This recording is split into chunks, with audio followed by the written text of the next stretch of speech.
हम हैं इस समय गर्दनी बाग धरना स्थल पर और हमारे साथ हैं वार्ड सचिव संघ के लोग।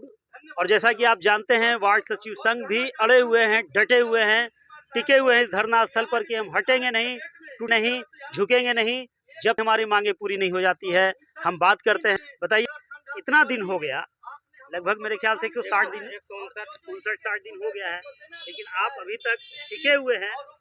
क्या इसके पीछे कारण है टिकने का? पहले मैं आपको देसी न्यूज को धन्यवाद देता हूँ, चंदन बंदोड़ा अभिनंदन करता हूँ और क्रांतिकारी सलाम।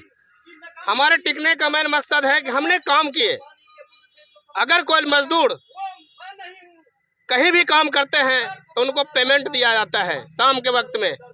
हमने तो माननीय मुख्यमंत्री जी का जो 7 निश्चय योजना था उनको हमने धरातल उतारने का काम किए, लेकिन हमको मिला सिर्फ 72 का लेटर। और हमको है ना गर्दनी बाग का है ना धरना स्थल, और ये धरना स्थल ऐतिहासिक रहा है और ऐतिहासिक भी रहेंगे। और हम लोग वार्ड सचिव संघ इस धरना स्थल को नहीं, क्योंकि हमको जो छेड़ेगा तो हम उसको छोड़ेंगे नहीं। अभी तो अंगड़ाई है, अभी बहुत बड़ा लड़ाई है।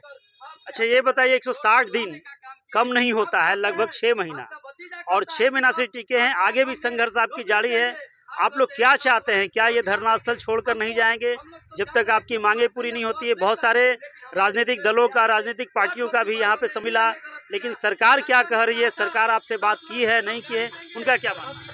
देखिए, लगता है कि सरकार हम लोग का धैर्य का परीक्षा ले रही है, लगता है।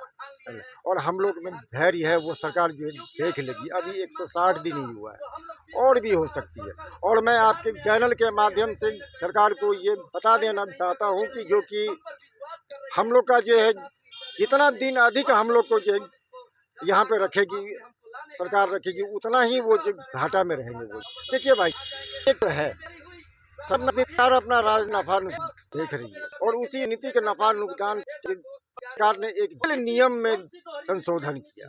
क्यों किया है जेल नियम में संशोधन? उन्होंने जेल नियम में संशोधन उन्होंने किया है कि जितने भी बाहुबली क्रिमिनल है उनको हम जेल में वो होता था वोटों का जो है मतलब कि क्रिमिनल के द्वारा उनको जो गोलबंदी करना, लेकिन जो है अब समय नहीं है। हम लोग 1,14,691 वार्ड सचिव जो है 100 परिवार और जो कौर साथ हम लोग एक साथ बंद हम लोग हैं।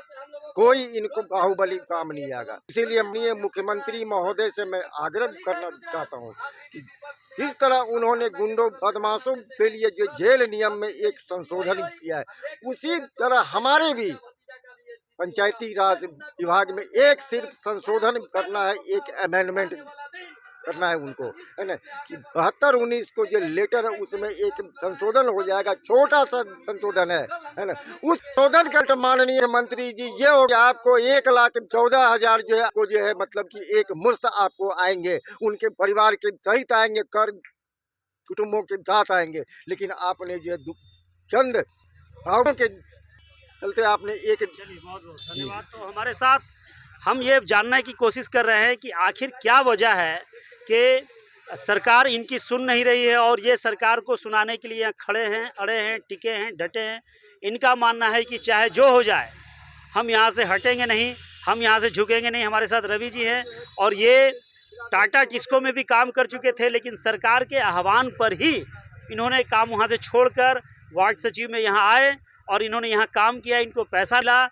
आखिर इन्हें पैसा कौन देगा? इस उम्र में इन्हें काम कहाँ मिलेगी? ये लोग जिस उम्र की सीमा पर पहुँच चुके हैं, इन्हें कौन काम देने वाला है? लोग नौजवान को खोजता है, प्राइवेट नौकरी, एक छोटे मोटे दुकान मिलेगी तो काम चलेगा आपका? बताइए, क्या आपके अंदर इस बार अब करने का आप लोग ठाने हैं? मैं इस बार बहुत बड़ा है ना संघर्ष करने में है हम लोग जुटे हुए हैं, और हमारा पहला मिशन है।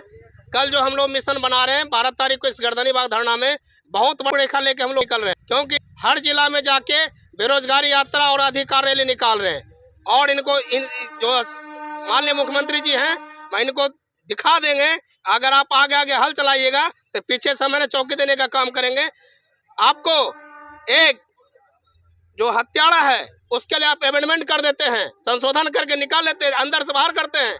और हम तो आपका है ना एक शरीर का अंग है। हमने एक पंचायत में अपने वार्ड में आपके अंग के समान हमने काम किए, उनके बदले में आपने 72-19 का लेटर निकाल के हमको डस्टबिन बना दिए। अगर नीतीश जी आपको मारना है तो लात हमारा पीठ में लात मारते, अपने पेट में लात मार के बहुत बड़ा है ना दुर्भाग्य किया है। और दुर्भाग्य बहुत जल्द आपको है ना पूर्व मुख्यमंत्री बनने से कतई कोई नहीं रोकेगा। और जो उप मुख्यमंत्री है, इनको उप मुख्यमंत्री जो बन रहे माननीय तेजस्वी जी, जहाँ आके धरना भी किए थे और आंदोलन भी बोले कि हमारा सरकार जब 1,14,691 हमने देंगे, नौकरी देंगे। तो आपको भी स्वतः और इस चैनल के माध्यम से आगाह कर देना चाहता हूँ कि पूर्व उप मुख्यमंत्री होने से कोई नहीं रोकेगा, क्योंकि आपका जो सपना है ना 2024 और 2025 हम लोग ईंट का जवाब पत्थर से देने के लिए तैयार हैं। और प्रत्येक जिला में हम लोग भ्रमण करने वाले हैं 12 तारीख के बाद। और आपको जिस तरह हम लोग को रोड पर लाए ना, उस एक ना एक दिन आपको भी इस गर्दनी बाग धरना स्थल पर आपको आना ही होगा। चलिए हमारे साथ आप बताइए, कह रहे हैं भाई साहब कि हम पूर्व मुख्यमंत्री बना देंगे, पूर्व उप मुख्यमंत्री बना देंगे। क्या आप ही लोगों के वोट से सरकार जीतेगी? ऐसा सरकार भी तो अपना कैलकुलेशन कर रही होगी ना। आपका भी सवाल वाकई जायज़ है, लेकिन एक बात को ध्यान दीजिएगा, जब सरकार की काउंटिंग जब होता है इलेक्शन के बाद, तो देखते हैं कि कहता है कि 200 से गड़बड़ा रहे हैं तो 150 से गड़बड़ा रहे हैं। कभी देखते होंगे कि 2 गो से गड़बड़ा रहे हैं। अगर हमारा 1.25 लाख अगर गड़बड़ाएगा तो हो सकता है कि आपकी तो क्षति पहुंचेगा ही पहुंचेगा। दूसरा नंबर बात कहते हैं कि नीतीश जी आप हमें मत डराइए कि आपको हटा दिए, क्योंकि ये गरीब का लड़का है, हमने जीवन भर मजदूरी किए हैं और खेत में काम करते हुए फैक्ट्री में जाकर काम किए हैं ये बिहार छोड़कर।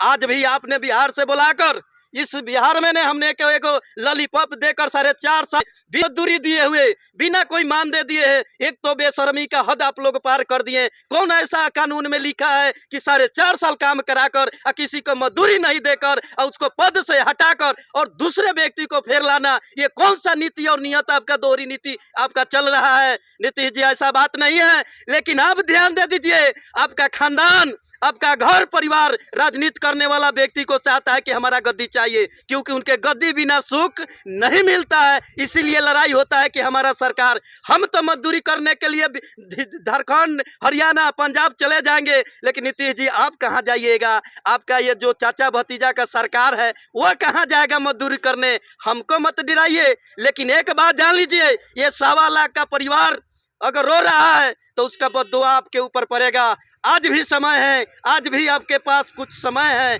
कि आज भी इस घर को सजा दीजिएगा, इस घर को बना दीजिएगा। देखा आपने, काफ़ी गुस्सा है, काफ़ी जुनून है, काफ़ी गुस्से में है वार्ड सचिव संघ के लोग। चूँकि सरकार इनकी सुन नहीं रहे तो जाहिर सी बात है सरकार पे गुस्सा होना लाजमी है और सरकार को ये घेर रहे हैं। अच्छा ये बताइए कि किन लोग आए आप लोगों के समर्थन में, कौन कौन से पार्टी के लोग आए? पासवान जी आए हुए थे, तेजस्वी यादव आए हुए थे, यहाँ पर आए हैं? जी पप्पू भी आए और तेज प्रताप यादव भी आए। ये सरकार बनने से पहले या सरकार बनने के बाद में आए थे? जब बोला कि अगर हमारा सरकार आएगा ना तब कलम से वार्ड से है ना, हम कौन बोले थे? तेजस्वी यादव थे, बन गए। तो वो तो बार तो हम लोग जाके है ना लेटर भी जाके देते हैं। बोला क्या बोलते हैं? तो लेटर जब मान लिया राष्ट्रीय प्रमुख यादव को भी हमने लिए 4 तारीख को दिया और 7 तारीख को भी दिए। तो उन्होंने बोले कि आपको बहुत जल्द हम संज्ञान में रखे हैं, आप लोग हम लोग 50 से मुख्य बारेंगे। मैं कहता हूँ सिर्फ कब तक कीजिएगा? तो 2014 दिए थे, बोला इनका कितना जल्दी संशोधन कर इनका पद स्थापित किया। बीजेपी भी है, हमारे लेटर का अभी तक गढ़ में है। हम तो न सुने थे, रावण का भाई कुंभकर्ण 6 महीना सोए थे, मगर हमारे जो है ना जो कि वीर थे विजय कुमार अभी तक सोए हुए हैं। इनको है ना अभी तक मेरा लेटर देखने का फुर्सत नहीं है। और मैं कहना चाहता हूं मुख्यमंत्री जी को, आपने 18 से 20 वर्ष आपने राज किए मुख्यमंत्री में, आपने 18 से 20 फैक्ट्री लगाए हैं? नहीं लगाए हैं। सिर्फ लगाए हैं तो बेरोजगारी का फैक्ट्री आप लगाए हैं। मैं कहना चाहता हूं आपके चैनल के माध्यम से, आतंकवादी को माँ के पेट से पैदा नहीं लेता है। इसी समाज के प्रताड़ित होने के बाद और नेता के प्रताड़ित होने के बाद आदमी गलत स्टेप उठा लेते हैं तो कहते हैं आतंकवादी बन गया। धन्यवाद। अच्छा आप बताइए अगला कदम क्या होगा? आप देखिए, मैं अभी से भी सरकार को कुछ अपना टिप्पणी को बारे में आपको बता देना चाहते हैं। नीतीश कुमार जी के जितने भी मंत्री हैं वो जब भी जाने के बाद कहते क्या है कि आप लोगों को 2 साल के लिए रखा गया था, आप लोगों को कोई अनुबंध नहीं था, कोई नहीं था। मैं चाहता हूं कि जिस तरह से आपने कैदियों को जितना छोड़वाए हैं, कौन सा पहले नियम था कि उन लोगों को बिना सजा का पूरा कटे हुए चलाना? आपने नियम में संशोधन किया? आपने उन लोगों को बाहर निकाला कि नहीं? क्या हम तो आपका मजदूरी किए हुए हैं ना 4.5 साल में। आपका नियम नहीं चाह रहा है कि नियम हमसे अगर नियम पूछना चाहते हैं तो मुख्यमंत्री जी आपके मंत्री जी से बनना चाहते हैं कि कौन सा नियम है कि 2 साल के लिए रखा गया और 4.5 साल काम कराया गया, और कौन सा नियम है कि 4.5 साल काम करवा कर भी मानदेय नहीं दिया गया? मैं आपसे पूछना चाहता हूं, ये नियम आपका नियम हट नहीं सकता है तो और चीजों में चेंज क्यों हो रहा है? हमारे लिए क्यों नहीं? क्योंकि हम आपका परिवार नहीं है? बिहार के 1.25 लाख हम लोग के एक अंग हैं, क्यों?